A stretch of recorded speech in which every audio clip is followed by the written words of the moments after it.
ರಾಜಧಾನಿ ಬೆಂಗಳೂರಿನಲ್ಲಿ ಕಿಡಿಗೇಡಿಗಳಿಂದ ಕಲ್ಲು ತೂರಾಟ ನಡೆದಿರೋದು. ಓಂ ಶಕ್ತಿ ಮಾಲಾಧಾರಿಗಳ ಮೇಲೆ ಕಲ್ಲು ತೂರಾಟ. ಓಂ ಶಕ್ತಿ ಮಾಲೆ ಹಾಕಿದ್ದ ಯುವತಿಗೆ ಕಲ್ಲು ತೂರಾಟದಿಂದ ಗಾಯ ಆಗಿದೆ. ಇದು ನಿನ್ನೆ ರಾತ್ರಿ 8 ಗಂಟೆಗೆ ನಡೆದಿರೋ ಘಟನೆ. ಅಪ್ಡೇಟ್ ನೋಡೋಣ.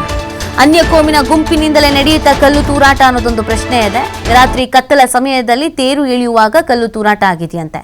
ಇದು ಜೆಜೆ ನಗರದ ವಿಎಸ್ ಗಾರ್ಡನ್ ಓಂ ಶಕ್ತಿ ದೇಗುಲದ ಬಳಿ ನಡೆದಿರುವಂತ ಘಟನೆ.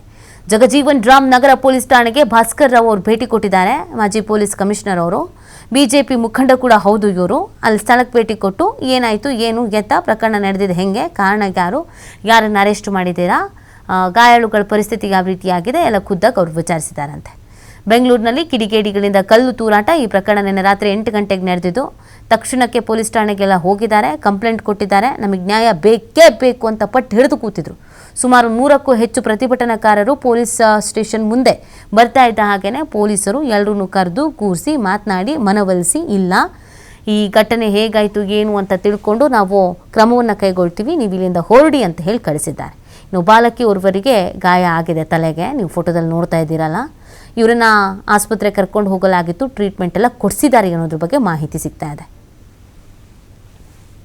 ಶಾಂತಿಯುತವಾಗಿ ಓಂ ಶಕ್ತಿ ದೇವಸ್ಥಾನದಿಂದ ಏನು ಹೊರಟಿದ್ರಲ್ಲ, ಕಿಡಿಗೇಡಿಗಳು ಕಲ್ಲು ತೂರಾಟ ಮಾಡಿದ್ದಕ್ಕೆ ನಾನು ನಿಜವಾಗ್ಲೂ ಅಲ್ಲಿ ಓಂ ಶಕ್ತಿ ಭಕ್ತರಿಗೆ ಮತ್ತು ಅಲ್ಲಿ ಹಿಂದೂಗಳು ಯಾರಿದ್ದಾರೆ ಅವ್ರಿಗೆ ಅಪ್ರಿಷಿಯೇಟ್ ಮಾಡಬೇಕು. ಅವರು ರಿಯಾಕ್ಟ್ ಮಾಡಿಲ್ಲ.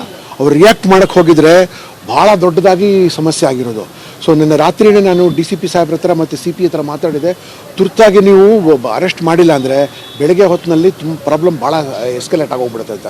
ರಾತ್ರಿ ಪೂರ್ತಿ DCP ಯತೀಶ್ ಅವರು ಮತ್ತು ACP ಭರತ್ ರೆಡ್ಡಿ ಅವರು ಮತ್ತು ಕೆಂಪೇಗೌಡರು ಮತ್ತು ಎಲ್ಲ ಆಫೀಸರ್ಸು ಎಲ್ಲ ಸೇರಿ ಅವರು ಕಾರ್ಯಾಚರಣೆ ನಡೆಸಿಬಿಟ್ಟು ಯಾರಿದ್ದಾರೆ ಕಿಡಿಗೇಡಿಗಳು ಅವ್ರಿಗೆ ಐಡೆಂಟಿಫೈ ಮಾಡಿದ್ದಾರೆ. ಸದ್ಯದಲ್ಲೇ ಅವ್ರಿಗೆ ವಶಕ್ಕೆ ತೆಗೆದುಕೊಳ್ಳೋ ಸಾಧ್ಯತೆ ಇದೆ ಮತ್ತು ಅವ್ರ ಮೇಲೆ ಕ್ರಮ ಕೂಡ ಜರುಗಿಸ್ತಾರೆ. ಸೊ ಅಕ್ಯೂಸ್ಡ್ ಅಂತೂ ಪತ್ತೆ ಆಗಿದೆ ಯಾರು ಈ ರೀತಿ ಮಾಡಿದ್ದಾರೆ ಅಂತ. ಮತ್ತು ಮುಂದೆ ಬರೋ ದಿನಗಳಲ್ಲಿ ಕೂಡ ಈ ಭಾಗದ ಮೇಲೆ ತುಂಬ ಹೆಚ್ಚಿನ ಹದ್ದಿನ ಕಣ್ಣು ಇಟ್ಟಿರಬೇಕು. ಮತ್ತು ಇಲ್ಲಿ ಕೌಮ ಸಾಮರಸ್ಯ ನಾವು ಮೇಂಟೈನ್ ಮಾಡಿಕೊಂಡೇ ಇರಬೇಕು. ಏನು ಶಾಂತಿಯುತ